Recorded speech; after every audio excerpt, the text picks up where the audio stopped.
Navigating the world. North, south, east, and west. Hello learners! Today, we're going to embark on a very important journey.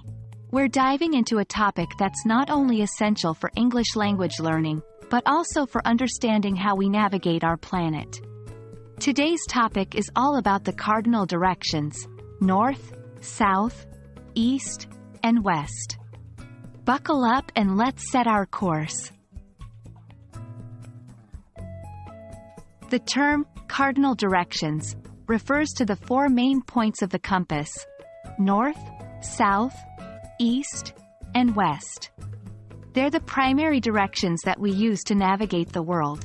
Let's take a closer look at each one. 1. North, N. When you face towards the north, you are looking towards the top of the map. In many cultures, north symbolizes cold and snow because the North Pole is in the Arctic. 2. South, S. If you turn around from north, you'll be facing south, towards the bottom of the map.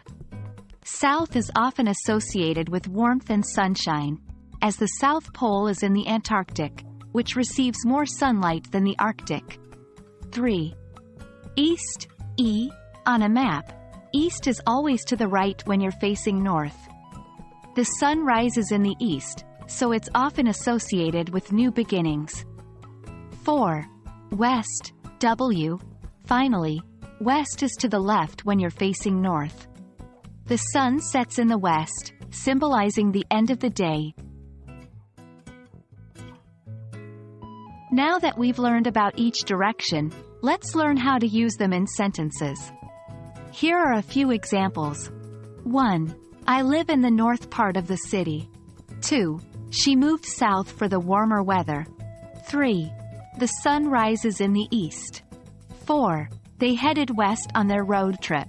Notice that the directions can function as nouns, adverbs, or adjectives, depending on the context.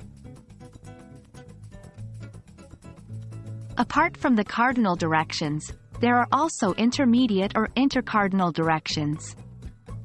These are northeast, NE, southeast, SE, southwest, SW, and northwest, NW, located halfway between the cardinal directions. For example, if you're facing north and slowly turn to the east, halfway there, you'll be facing northeast.